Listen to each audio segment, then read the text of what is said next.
ഒരിക്കലും നിങ്ങൾ സ്നേഹത്തിനു വേണ്ടി യാചിക്കരുത്. അത് അറിഞ്ഞു തരേണ്ട ഒന്നാണ്. എല്ലാ കാഴ്ചകളും സുന്ദരമാക്കണമെന്നില്ല. നമ്മൾ എങ്ങനെയാണോ ആ കാഴ്ചയെ കാണാൻ ശ്രമിച്ചത്, അവിടെയാണ് അതിൻ്റെ യഥാർത്ഥ സൗന്ദര്യമുള്ളത്. ജീവിതത്തിൽ പലപ്പോഴും ഒറ്റപ്പെട്ടു പോകുന്നത് തെറ്റ് ചെയ്യുന്നവരല്ല, നല്ല ചിന്തയോടെ തെറ്റുകൾ ചൂണ്ടിക്കാണിക്കുന്നവരാണ്.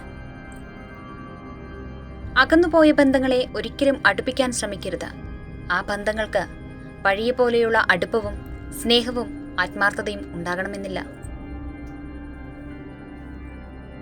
നാം നമ്മുടെ നിലപാടുകളിൽ ഉറച്ചു നിൽക്കുക. ചിലർ കൊഴിഞ്ഞു പോകും, ചിലർ കൂടെ നിൽക്കും. അത് സ്വാഭാവികം മാത്രം. പക്ഷേ ആർക്കുവേണ്ടിയും നിങ്ങളുടെ നിലപാടുകൾ മാറ്റരുത്. ഒരു പ്രശ്നമുണ്ടാകുമ്പോൾ കാര്യങ്ങൾ മനസ്സിലാക്കാത്തതിന് മുൻപേ നമ്മളെ കുറ്റപ്പെടുത്തുന്നവർ ഒരിക്കലും നമ്മളെ ആത്മാർത്ഥമായി സ്നേഹിച്ചവരാകില്ല. ചുറ്റും നോക്കിയാൽ മുന്നോട്ടു പോകാനാവില്ല. വിമർശനങ്ങളും കുറ്റപ്പെടുത്തലുകളും ഉണ്ടാകും. നേരെ മാത്രം നൽകുക. അവിടെയാണ് ലക്ഷ്യമുള്ളത്. പിടിവാശി കൊണ്ടും അഹംഭാവം കൊണ്ടോ ജീവിതത്തിൽ ഒന്നും നേടാനാകില്ല. വിട്ടുവീഴ്ചകൾ കൊണ്ട് പലതും നേടാനാകും. തെറ്റുപറ്റിയാൽ ക്ഷമ ചോദിക്കുക. അതിൽ അഭിമാനം നഷ്ടപ്പെടില്ല. പകരം നല്ലൊരു വ്യക്തിത്വം രൂപപ്പെടുന്നു.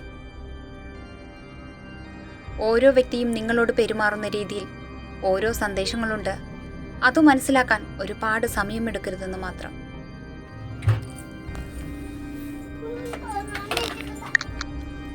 ഒരു തെറ്റ് നമ്മുടെ മേൽ ആരോപിക്കപ്പെട്ടാൽ നമ്മൾ തെറ്റുകാരനാണോ അല്ലയോ എന്ന് മനസ്സിലാക്കാതെ നമ്മളെ തള്ളിപ്പറയുന്ന ആളുകളെ വേണം ആദ്യം ഒഴിവാക്കാൻ. യഥാർത്ഥത്തിൽ അവരാണ് നമ്മുടെ ശത്രു. വിശ്വാസം തന്നെയാണ് ബന്ധങ്ങളുടെ ആത്മാവ്. അത് നഷ്ടപ്പെടുത്തിയാൽ പിന്നെ എത്ര അടുപ്പം കാണിച്ചാലും നമ്മുടെ ഉള്ളിൽ എപ്പോഴും ഒരു അകലം ബാക്കിയുണ്ടാകും. തെറ്റുകൾ ചൂണ്ടിക്കാണിച്ചാൽ അറിവുള്ളവർ സ്വയം തിരുത്തും, അല്ലാത്തവർ തർക്കിച്ചുകൊണ്ടേയിരിക്കും. തെറ്റാണെന്ന് മനസ്സിലാക്കിയിട്ടും ന്യായീകരിക്കുന്ന വ്യക്തിയോട് തർക്കിക്കാൻ നിൽക്കരുത്. കാരണം മനസ്സിൽ ഞാൻ എന്ന ഭാവമുള്ളിടത്തോളം ആ വ്യക്തിക്ക് യാഥാർത്ഥ്യ ബോധമില്ല. ബുദ്ധിമാന്മാർ തർക്കിക്കാൻ അറിയാത്തത് കൊണ്ടല്ല പിന്മാറുന്നത്. വിഡ്ഢികളോട് പ്രതികരിക്കാൻ നിന്നാൽ ഒന്നെങ്കിൽ അവരെ പോലെ ആകണം, അല്ലെങ്കിൽ അവരുടെ നിലയിലേക്ക് താഴേണ്ടി വരും. ഇത് രണ്ടിനും കഴിയാത്തത് കൊണ്ട് മാത്രമാണ് അവർ പിന്മാറുന്നത്. എന്നെ നന്നായി മനസ്സിലാക്കിയവർക്ക് ഞാൻ ആരാണെന്നും എന്താണെന്നും അറിയാം. അല്ലാത്തവർക്ക് ആര് എന്താണോ പറയുന്നത് അതായിരിക്കും ഞാൻ. ചിലത് ശീലമാകുമ്പോൾ വളരെ സൂക്ഷിക്കണം. ഈ ശീലങ്ങളാണ് ഭാവിയിൽ നമ്മുടെ ഭാവിയെ നിർണ്ണയിക്കുന്നത്. എപ്പോൾ നമ്മൾ ഭയക്കാൻ തുടങ്ങുന്നുവോ അപ്പോൾ നമ്മുടെ തോൽവിയുടെ ആരംഭമായിരിക്കും. പരാജിതൻ കാറ്റിനെ കുറ്റം പറയും. മൂഢൻ കാറ്റിന്റെ ഗതി മാറുന്നതും കാത്തുനിൽക്കും. എന്നാൽ വിജയെ കാറ്റിന്റെ ഗതിക്കനുസരിച്ച് പായ മാറ്റിക്കിട്ടും.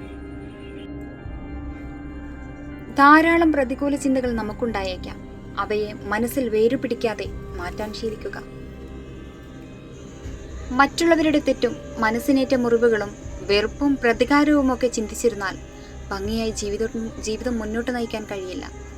ഒരിക്കലും സന്തോഷവും ഉണ്ടാകില്ല. ഞാൻ നിസാരനാണ്, എനിക്ക് ഒരു കഴിവുമില്ല എന്ന് നിങ്ങൾ ചിന്തിക്കുന്നുണ്ടെങ്കിൽ ഒന്നോർക്കുക, നിങ്ങളുടെ ചിന്തകളാണ് നിങ്ങൾക്ക് ചുറ്റുമുള്ള ലോകം സൃഷ്ടിക്കുന്നത്.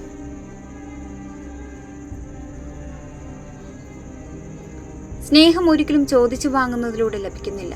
അത് ലഭിക്കുന്നത് നൽകുന്നതിലൂടെയാണ്. പ്രതീക്ഷിച്ചതൊന്നും നടക്കാത്തതിൽ വിഷമിക്കരുത്. പകരം സന്തോഷിക്കുക. നിങ്ങൾ ആഗ്രഹിച്ചതിനേക്കാൾ മികച്ചത് ദൈവം നിങ്ങൾക്കായി കരുതി വെച്ചിട്ടുണ്ടാകും. ജീവിതത്തിൽ ഒരിക്കൽ അഭിനയിച്ചു തുടങ്ങിയാൽ പിന്നീടങ്ങോട്ട് ജീവിതകാലം മുഴുവൻ അഭിനയം മാത്രം കൈമുതലാകും. ജീവിതം അത് ജീവിച്ചു തീർക്കാനുള്ളതാണ്. നിരന്തരം പരിശ്രമിക്കുന്നവർ മാത്രമേ ഏതു രംഗത്തും വിജയിക്കാറുള്ളൂ. പ്രശ്നങ്ങളും പ്രതിസന്ധികളും നമ്മുടെ ആന്തരിക ശക്തിയെ കണ്ടെത്താനും ഉണർത്താനുമുള്ള നിമിത്തങ്ങൾ മാത്രമാണ്. എവിടെ പ്രതീക്ഷയും പ്രയത്നവുമുണ്ടോ അവിടെ വിജയം നിശ്ചയം. ഒരു വാതിലടയുമ്പോൾ മറ്റൊന്ന് തുറക്കുന്നു. പക്ഷേ പലപ്പോഴും നിങ്ങൾ അടച്ച വാതിലിലേക്ക് നോക്കി സമയം കളയുന്നു. നിങ്ങൾക്കായി തുറന്ന വാതിൽ കാണുകയുമില്ല. നിങ്ങൾക്ക് കഴിയുമെന്ന് നിങ്ങൾ വിചാരിച്ചാലും നിങ്ങൾക്ക് കഴിയില്ല എന്ന് നിങ്ങൾ വിചാരിച്ചാലും നിങ്ങളുടെ ചിന്ത ശരി തന്നെയാണ്. ചിന്ത തന്നെയാണ് എല്ലാത്തിൻ്റെയും അടിസ്ഥാനം. Thank you for watching. Please support and subscribe.